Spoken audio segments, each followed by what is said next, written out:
नमस्कार दोस्तों, आपका स्वागत है आपके अपने चैनल कंपटीशन ओनली पर। आज के वीडियो में न्यूरॉन को पूरा कंप्लीट पढ़ेंगे।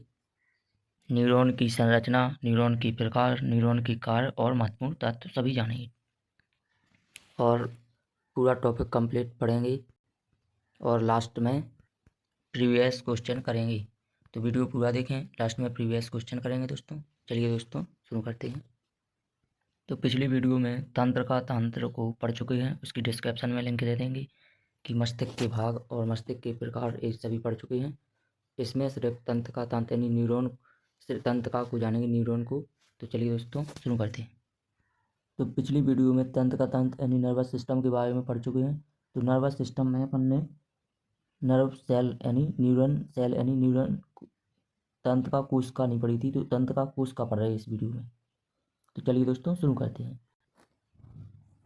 तंत्रिका कोशिकाओं से निर्मित यानी न्यूरॉन कोशिकाओं से, न्यूरॉन पढ़ रही तो न्यूरॉन कोशिकाओं से मिलकर तंत्रिका कोशिकाओं से निर्मित अंगों का समूह यानी न्यूरॉन कोशिकाओं से निर्मित अंगों का समूह जो कि शरीर में नियंत्रण, संचालन एवं समन्वय का कार्य करता है, तंत्रिका तंत्र कहलाता है। ठीक, तो इसमें क्या बता रहे हो अपन, तंत्रिका कोशिकाओं यानी सेल, न्यूरॉन सेल से निर्मित अंगों का समूह जो कि शरीर में नियंत्रण, संचालन और समन्वय करता का कार्य करता है, उसी तंत्र का तंत्र कहते हैं।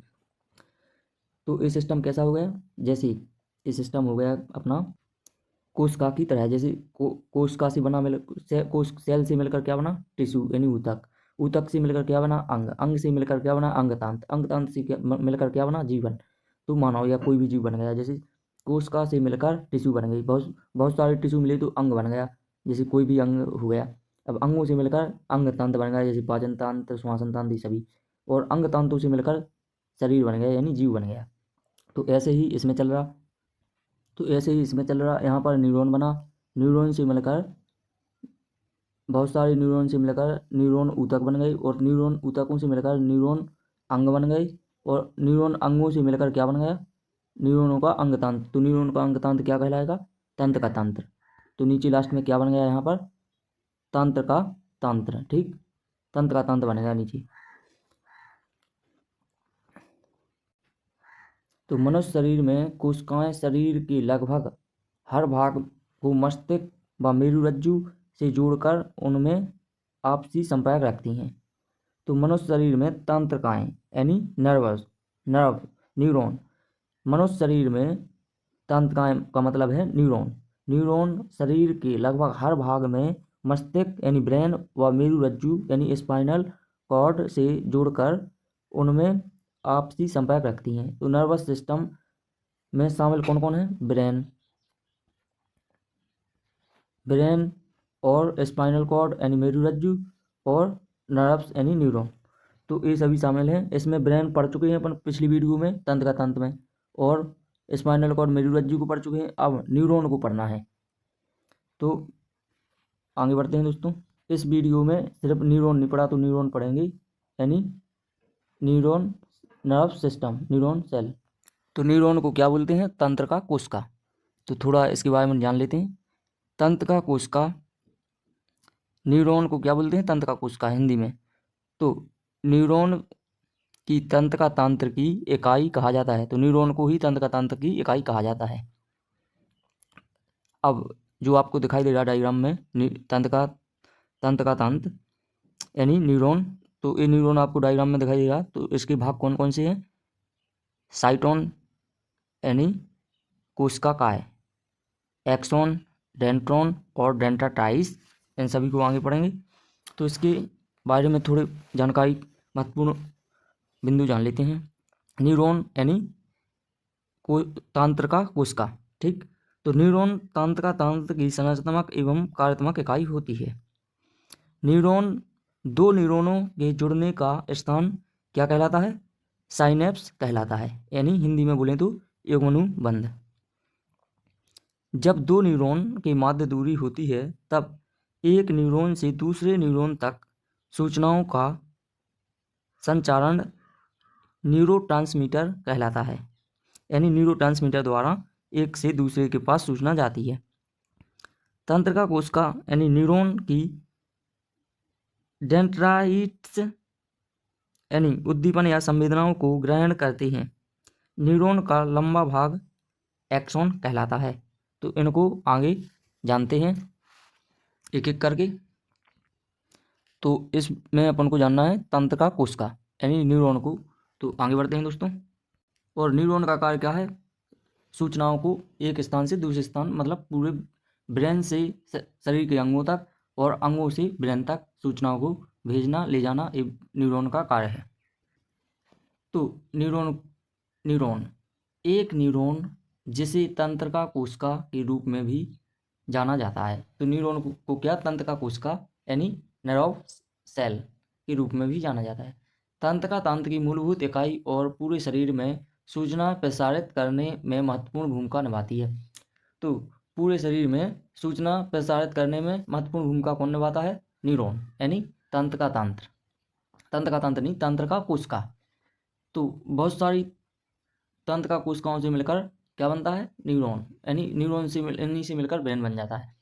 तो तंत्रिका तंत्र की कार्यात्मक एवं संरचनात्मक इकाई न्यूरॉन अर्थात तंत्रिका कोशिका होती है।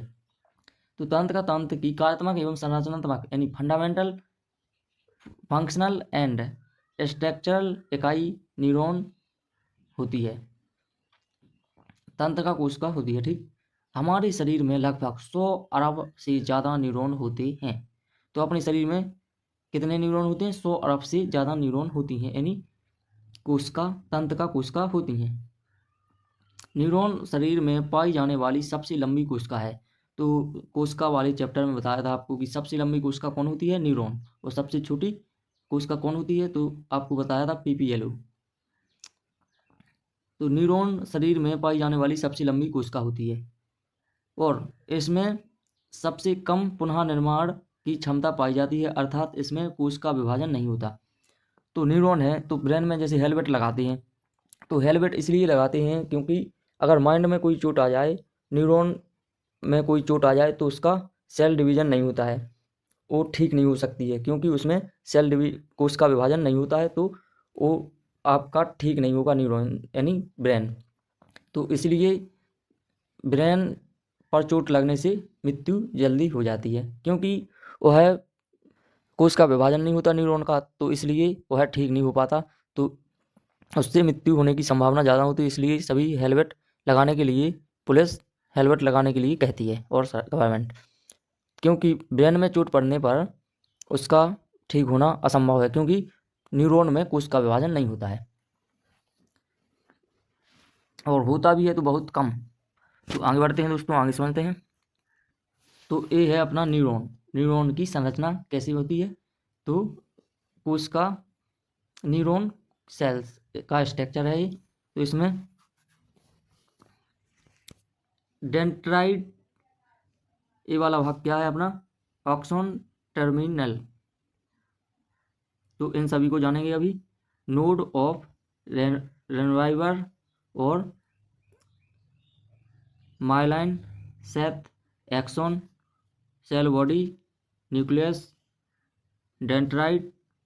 तो इन सभी के बारे में जानेंगे। आगे बढ़ते हैं दोस्तों।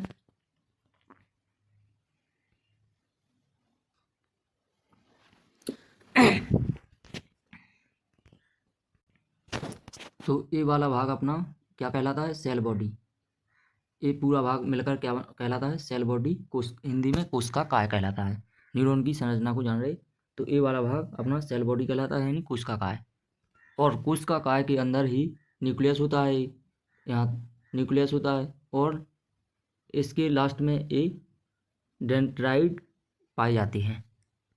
तो जो ऊपर धागे नुमा संरचना निकलती है इन्हें डेंड्राइट कहते हैं, हिंदी में द्रमक्ष बोलते हैं इसे। और ये बीच में केंद्रक होता है, इसे क्या बोलते हैं? केंद्रक को इंग्लिश में न्यूक्लियस। और इन सभी को एक साथ क्या बोलेंगे? सेल बॉडी यानी न्यूरॉन तंत्र का संरचना को जान रहे। तो आगे बढ़ते हैं। इसे क्या बोलते हैं? और इनको एक्सॉन बोलते हैं। एक्सॉन यहाँ तक हैं, ये एक्सॉन है, ये एक्सॉन। और इन्हें हिंदी में तंत्र का कक्ष कहते हैं। और इन सभी को क्या बोला जाता है? एक्सॉन। अब जो पीले कलर की संरचना दिख रही है इस पर, इसे क्या बोलेंगे? माइलोन शीथ। तो ये पीले कलर की संरचना दिख रही है, इसे क्या बोलते हैं? माइलोन शीथ। और इसके अंदर जो ये लाल बिंदु दिख रहा है, ये इसमें केंद्र रेड बिंदु दिख रहा है, इसे क्या बोलेंगे? Schwann cell. इसे बोलते हैं स्वान सेल। तो इसको पूरे को क्या बोलते हैं? सिर्फ एक ये डिब्बा सा है, इसको क्या बोलेंगे? एक्सॉन। ए भी है, एक ए भी है, ये सारे एक्सॉन है। पीले डिब्बे से दिख रहे हैं जो आपको, ये है एक्सॉन। अब एक्सॉन कैसे बनता है? तो एक्सॉन के ऊपर जो पीले कलर का आवरण है उसे माइलॉन बोलते हैं। तो माइलॉन और स्वान स्वान सेल से मिलकर क्या बना है? एक्सॉन। ठीक। तो माइलिन शीट ए, माइलिन शीट है कहाँ पर? माइलिन शीट ए है। तो ए माइलिन शीट है, और इसके अंदर जो रेड बिंदु है इसे क्या बोलते हैं? Schwann cell. इनसे मिलकर क्या बनता है? एक्सॉन। ठीक। और एक एक्सॉन के माध्य में जो गैप है ये वाला, तो इसे क्या बोलते हैं? Node of Ranvier. इसे बोलेंगे नोड ऑफ रेनवियर। ठीक। अब इसके लास्ट में जो कुछ टाइप का है, तो ये कैसे बनता है? तो माइलिन शीट है ये वाली, तो ये माइलिन शीट के आगे ये क्या है? Axon terminal. ये वाला भाग क्या है? Axon terminal. तो यहाँ तक आशा करता हूँ कि आपको कोशिका की संरचना समझ में आई होगी। जैसे इसे बोलेंगे क्या? Cell body. तो इसमें क्या क्या इसमें धागे नुमा संरचना होती है, इसे क्या बोलते हैं? डेंड्राइट। और यहाँ पर केंद्रक है, इसे न्यूक्लियस। और इसको एक्सॉन बोलते हैं। एक पीला डिब्बा है जो ये, इसे एक्सॉन बोलेंगे, इसको भी एक्सॉन बोलेंगे, इसको भी एक्सॉन बोलेंगे, इसको भी। ये सारे एक्सॉन है। तो ये एक्सॉन मिल कैसे बना है? तो माइलॉन शीट से मिलकर एक्सॉन बनता है। जैसे एक्सॉन कैसे बना? माइलॉन शीट और स्वान सेल से मिलकर एक एक्सॉन का निर्माण हो जाता है। तो इनको एक्सॉन ऐसे बनते हैं। अब एक्सॉन के बीच में जो गैप है इसे नोड ऑफ रेनवियर बोलते हैं। अब इसकी लास्ट में जो माइलिन शीट है, तो इसमें ये जुड़ा हुआ है माइलिन शीट से, इसे क्या बोलते हैं? Axon terminal. तो इसे इतने भाग को एक्सॉन टर्मिनल बोलते हैं। आशा करता हूँ आपको यहाँ तक समझ में आया होगा न्यूरॉन की संरचना और ये पूरे शरीर में। तो इनको और समझते हैं आगे। तो अपन ने पढ़ा कि अपने सूचनाओं को भेजता और लाता कौन है? न्यूरॉन यानी नर्व्स। तो इसमें डेंड्राइट है जो ये सूचना को बाहर भेजता है, मतलब अपने शरीर में भेजता है। तो डेंड्राइट सूचना को कैच करता है और एक्सॉन से होते हुए एक्सॉन टर्मिनल पर यहाँ तक आ जाती है, और यहाँ से दूसरे न्यूरॉन को सूचना भेज दी जाती है। तो इसे आगे समझेंगे। तो डेंड्राइट मैसेज को कैच करता है, ये है अपना डेंड्राइट। तो ये डेंड्राइट है, डेंड्राइट मैसेज को कैच करेगा और यहाँ से होता हुआ जाएगा, तो इसके लास्ट में आ जाएगा। यहाँ पर क्या है? Axon terminal. तो यहाँ से दूसरे न्यूरॉन में ट्रांसपोर्ट हो जाएगा अपना इन्फॉर्मेशन। तो अपने शरीर में ऐसी कितनी लाखों करोड़ों न्यूरॉन्स हैं, तो पूरे शरीर में हैं। तो ये इस प्रकार सूचना आगे प्रसारित होती रहती है। तो दो न्यूरॉन के जुड़ने का स्थान साइनेप्स कहलाता है। दो न्यूरॉन के जुड़ने का स्थान क्या कहलाता है? साइनेप्स। तो दो न्यूरॉन कहाँ जुड़ा है? यहाँ पर। इन दो न्यूरॉनों के जुड़ने के स्थान को क्या बोलेंगे? साइनेप्स। दो न्यूरॉन के जुड़ने के स्थान को क्या बोलते हैं? साइनेप्स। हिंदी में इसे युग्मन बोलते हैं और इंग्लिश में साइनेप्स। इनके जुड़ने के स्थान को साइनेप्स बोलते हैं। जब सूचना यहाँ से डेंड्राइट से आती है तो कहाँ पर जाती है? डेंड्राइट से होते हुए एक्सॉन से होते हुए इसमें नोड ऑफ रिवर्स रहते हैं। तो यहाँ से लास्ट में कहाँ आ जाती है? Axon terminal. तो एक्सॉन टर्मिनल यहाँ पर होते हैं। अब एक्सॉन टर्मिनल से आगे सूचना जाएगी कैसे? साइनेप्स से होते हुए दूसरी तंत्रिका में जाएगी। तो यहाँ से जाएगी कैसे? न्यूक्लियस। यहाँ से एक्सॉन से डेंड्राइट, और फिर लास्ट में क्या आएगा? साइनेप्स। तो ऐसे ही आगे क्रम चलता रहेगा सूचनाएं आगे जाने के लिए। तो आपको जो डायग्राम में बताया उसे पढ़ लेते हैं। चलिए दोस्तों आगे बढ़ते हैं। तो कोशिका काय यानी सेल बॉडी। तो न्यूरॉन की संरचना को जान रहे हैं। इसमें कोशिका काय यानी सेल बॉडी, यह न्यूरॉन का मुख्य भाग होता है। इसमें एक केंद्रक तथा कोशिका द्रव उपस्थित होता है। तो सेल बॉडी में क्या क्या होता है? केंद्रक और न्यूक्लियस और कोशिका द्रव। यानी इसके बाद डेंड्राइट्स को जानते हैं। तो डेंड्राइट कोशिका का है, यानी सेल डेंड्राइट कोश सेल बॉडी से निकले पहले धागे नुमा संरचना यानी डेंड्राइट द्रुमिका कहलाती है। यह विभिन्न अंगों से सूचनाओं को प्राप्त करने का कार्य करती है। तो कोशिका का है, यानी डेंड्राइट क्या है, तो डेंड्राइट कोश सेल बॉडी यानी कोशिका काय से निकले पहले धागे नुमा संरचना डेंड्राइट यानी मुद्रिका कहलाती है। यह विभिन्न अंगों से सूचनाओं को प्राप्त करने का कार्य करती है। एक्सॉन डेंड्राइट्स के द्वारा प्राप्त की गई सूचनाओं को एक्सॉन टर्मिनल तक पहुंचाने का कार्य करता है। तो एक्सॉन का कार्य क्या है, एक्सॉन डेंड्राइट के द्वारा प्राप्त की गई सूचनाओं को एक्सॉन टर्मिनल तक पहुंचाने का कार्य करता है। तो ये अपना क्या है, एक्सॉन, ये अपना है डेंड्राइट से सूचनाएं आई एक्सॉन तक और एक्सॉन ने यहाँ पर सूचनाएं कहाँ पहुंचा दी, आगे यहाँ से साइनेप्स द्वारा सूचनाएं पहुंच गई, इलेक्ट्रॉनिक सिग्नल द्वारा सूचनाएं आगे पहुंच जाती हैं। एक्सॉन टर्मिनल पर स्थित सिनेप्टिक नोड्स अन्य तंत्रिका कोशिकाओं के डेंड्राइट्स के साथ संबंध स्थापित कर संदेश वाहक का कार्य करता है। तो एक्सॉन टर्मिनल पर स्थित सिनेप्टिक नोड्स होता है जो अन्य तंत्रिका कोशिकाओं के डेंड्राइट्स के साथ संबंध स्थापित कर संदेश वाहक का कार्य करता है। संदेश के इस आदान प्रदान की क्रिया को साइनेप्स कहते हैं। तो डेंड्राइट से एक्सॉन के द्वारा एक्सॉन टर्मिनल तक संदेश जाता है और इस प्रक्रिया को क्या कहते हैं, साइनेप्स कहते हैं। तंत्रिका कोशिका आपस में संदेशों का आदान प्रदान केमिको मैग्नेटिक वेव के माध्यम से करती हैं। यानी तंत्रिका कोशिका आपस में संदेशों का आदान प्रदान केमिकल मैग्नेटिक बोल सकते हैं या केमिको मैग्नेटिक वेव के माध्यम से करती हैं। न्यूरॉन के प्रकार को जानते हैं। न्यूरॉन के 3 प्रकार हैं, यानी न्यूरॉन 3 प्रकार से अपनी संवेदनाओं को उसको आदान प्रदान कर सकता है, सूचनाओं को आदान प्रदान 3 प्रकार से कर सकता है।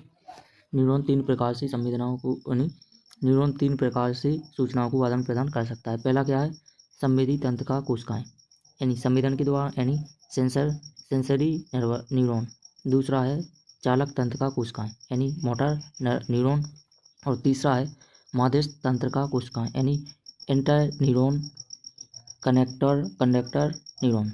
यानी तीसरा है माध्यस्थ तंत्रिका कोशिकाएं यानी इंटर न्यूरॉन कनेक्टर न्यूरॉन। तो पहले जानेंगे संवेदी तंत्रिका कोशिकाओं यानी सेंसर न्यूरॉन को जानते हैं। तो संवेदी तंत्रिका कोशिकाएं यानी सेंसरी न्यूरॉन मनुष्य के संवेदी अंगों को जानते हैं, ह्यूमन सेंसरी ऑर्गन्स।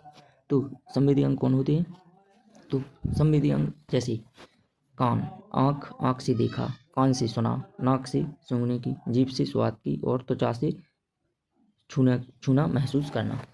तो संवेदी अंग कौन कौन से हैं, आँख, कान, नाक, जीभ, त्वचा। जैसे किसी ने छुआ तो अपन को पता चलता है कि कुछ छुआ है या कुछ हुआ है, तो इसे क्या बोलते हैं, इसे महसूस करने को।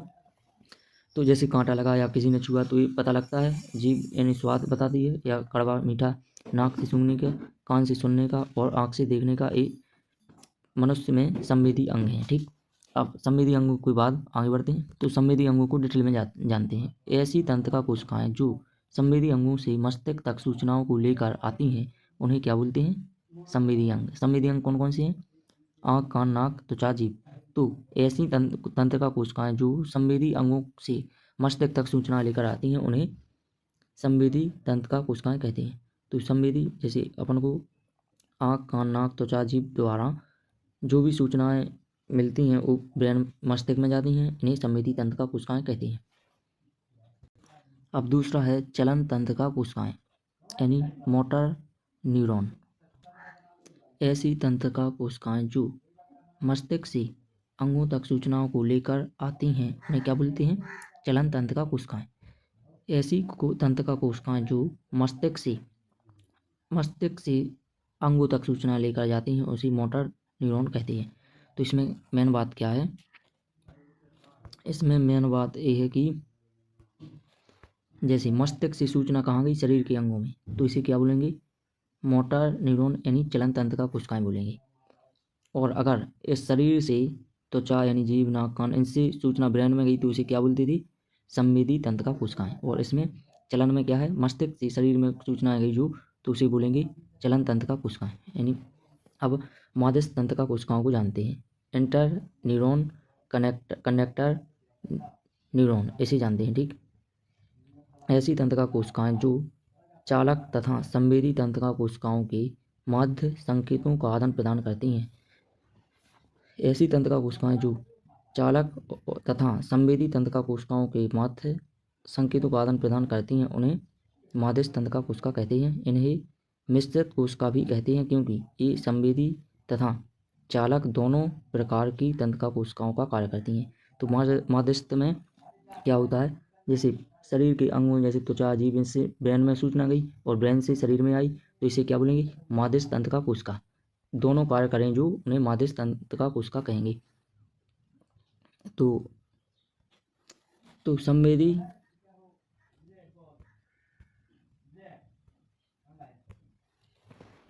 संवेदी अंगों से मस्तिष्क तक सूचना कौन ले जाता है? तो नाक, कान, जीभ इसे क्या बोलेंगे? संवेदी तंत्र का कोशिकाएं। और मस्तिष्क से अंगों तक सूचना ले जाता है कौन?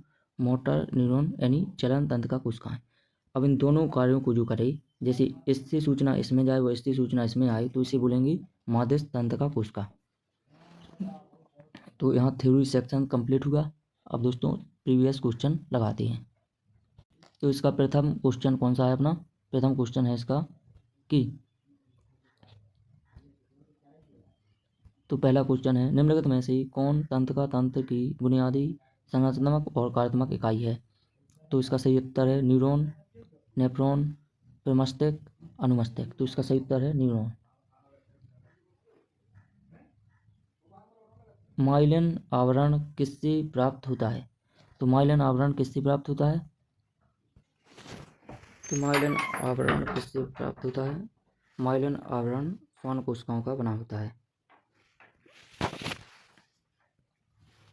नोड्स ऑफ रेनवेयर पाए जाते हैं, तो कहाँ पाए जाते हैं? एक्सॉन में पाए जाते हैं।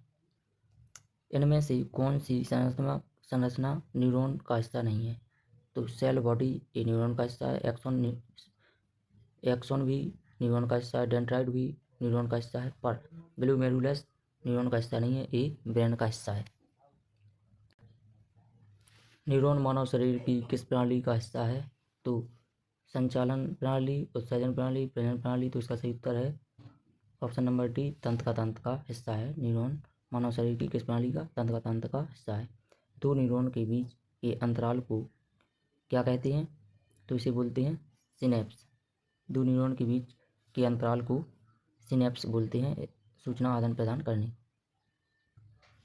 ऐसी तंत्र का कोशिकाएं जो संवेदी अंगों से मस्तिष्क तक सूचनाएं लेकर जाती हैं उन्हें क्या कहा जाता है? तो उन्हें संवेदी तंत्र का कोशिकाएं कहा जाता है। Option number A. अब ऐसी तंत्र का कोशिकाएं जो सूचनाएं मस्तिष्क से अंगों तक लेकर जाती हैं उन्हें क्या कहा जाता है? जो मस्तिष्क से अंगों तक लेकर जाती हैं, ऐसी तंत्र का कोशिकाएं जो सूचनाएं मस्तिष्क से अंगों तक लेकर आती हैं उन्हें क्या कहा जाता है? तो उन्हें कहा जाता है चालक तंत्र का कोशिकाएं। चालक तंत्र का कोशिकाएं ऑप्शन नंबर बी। तंत्र का तंत्र में निम्न शामिल नहीं है, तो तंत्र का तंत्र में कौन शामिल नहीं है? मस्तिष्क मेरुरज्जु तंत्र का, इसमें प्लीहा शामिल नहीं है, ऑप्शन नंबर डी। मानव की सबसे लंबी कोशिका का नाम बताइए, तो मानव की सबसे लंबी कोशिका क्या है? तंत्र यानी तंत्र का कोशिका, ऑप्शन नंबर ए। तो वीडियो कैसी लगी दोस्तों कमेंट करके ज़रूर बताएं, और लाइक करें और सब्सक्राइब करें और कमेंट करके ज़रूर बताएं कैसी लगी। एक प्यारा सा कमेंट जरूर करें। जय हिंद दोस्तों, मिलते हैं अगली वीडियो में।